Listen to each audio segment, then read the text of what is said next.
اللهم صل على سيدنا محمد وعلى آل سيدنا محمد وبارک وسلم۔ السلام علیکم۔ آج ہم سورۃ مائدہ کی آیت نمبر 8 سے شروع کریں گے۔ یا ایہا الذین آمنوا کونوا قوامین للہ شہداء بالقسط ولا یجرمنکم شنآن قوم علی الا تعدلوا اعدلوا هو اقرب للتقوی واتقوا اللہ ان اللہ خبیر بما تعملون۔ اے ایمان والو، تم اللہ کی خاطر حق پر قائم ہو جاؤ، راستی اور انصاف کے ساتھ گواہی دینے والے بن جاؤ۔ کسی قوم کی عداوت تمہیں خلاف عدل پر آمادہ نہ کر دے۔ عدل کیا کرو جو پرہیزگاری کے زیادہ قریب ہے، اور اللہ تعالیٰ سے ڈرتے رہو۔ یقین مانو کہ اللہ تعالیٰ تمہارے اعمال سے باخبر ہے۔ وعد اللہ الذین آمنوا وعملوا الصالحات لهم مغفرۃ واجر عظیم والذین کفروا وکذبوا بآیاتنا اولئک اصحاب الجحیم۔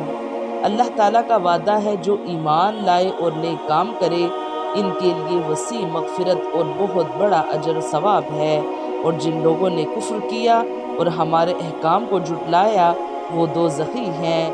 یہ مذکورہ بالا میثاق پر عمل کرنے اور نہ کرنے دونوں کا نتیجہ بیان ہوا ہے کہ جو لوگ اس میثاق پر قائم رہیں گے ان کے لیے مغفرت اور اجر عظیم ہے، اور جو اس کو توڑیں گے ان کے لیے جہنم ہے۔ اس سے ایک تو یہ بات نکلی کہ جس طرح اللہ تعالیٰ نے ہم پر اس میثاق کی ذمہ داری ڈالی ہے، اسی طرح اپنے اوپر بھی اس کے جواب میں ایک عہد کی ذمہ داری لی ہے۔ اس کا اظہار وعدہ اللہ کے الفاظ سے ہو رہا ہے۔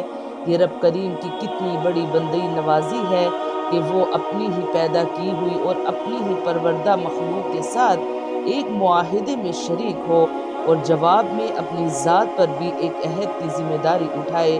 انسان کو یہ وہ شرف بخشا گیا ہے جس میں کوئی دوسرا اس کا شریک نہیں۔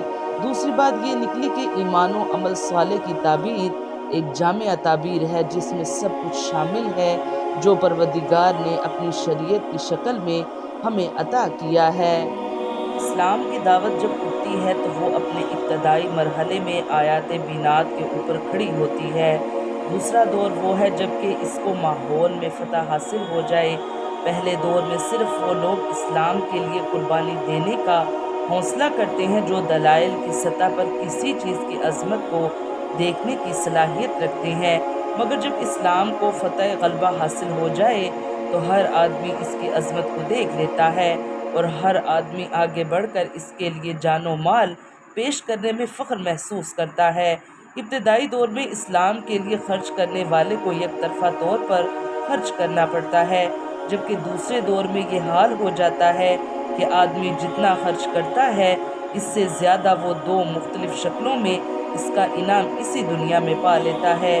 یہی وجہ ہے کہ دونوں کا درجہ اللہ کے یہاں یکساں نہیں۔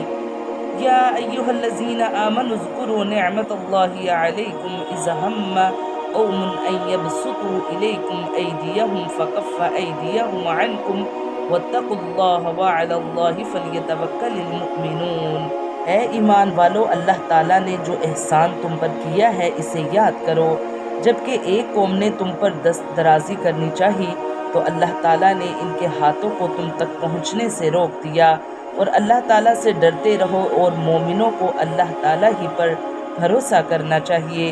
یہ ان مختلف واقعات کی طرف اشارہ ہے جن میں کفار نے مسلمانوں کا خاتمہ کرنے کے منصوبے بنائے، لیکن اللہ تعالیٰ نے ان سب کو ہاتھ میں ملا دیا۔ ایسے واقعات بہت سے ہیں، ان میں سے کچھ واقعات مفسرین نے اس آیت کے تحت بھی ذکر کیے ہیں۔ مثلا مسلم شریف میں روایت ہے کہ مشرکین نے ایک جنگ کے دوران اسفان کے مقام پر نبی اکرم صلی اللہ علیہ وآلہ وسلم نے ظہر کی نماز تمام صحابہ کی جماعت سے پڑھائی۔ مشرکین کو پتہ چلا تو ان کی حسرت ہوئی کہ جماعت کے دوران مسلمانوں پر حملہ کر کے انہیں ختم کر دینے کا یہ بہترین موقع تھا۔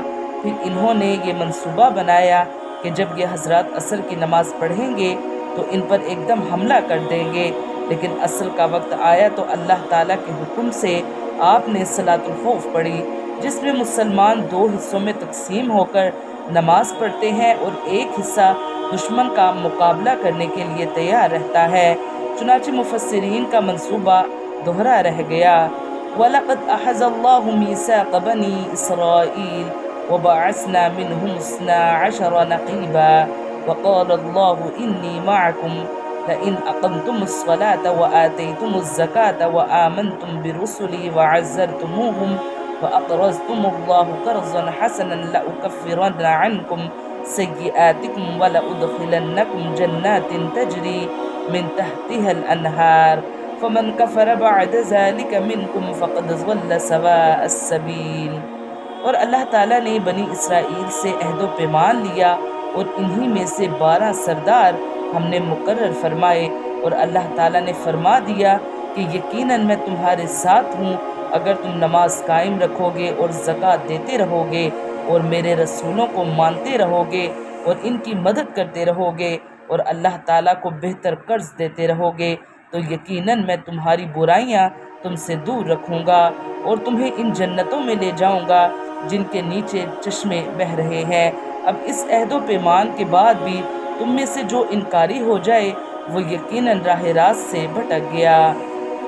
بنی اسرائیل کے 12 قبیلے تھے، چنانچہ جب ان سے یہ عہد لیا گیا تو ہر قبیلے کے سردار کو اپنے قبیلے کا نگران بنایا گیا تاکہ وہ عہد کی پابندی کی نگرانی کرے۔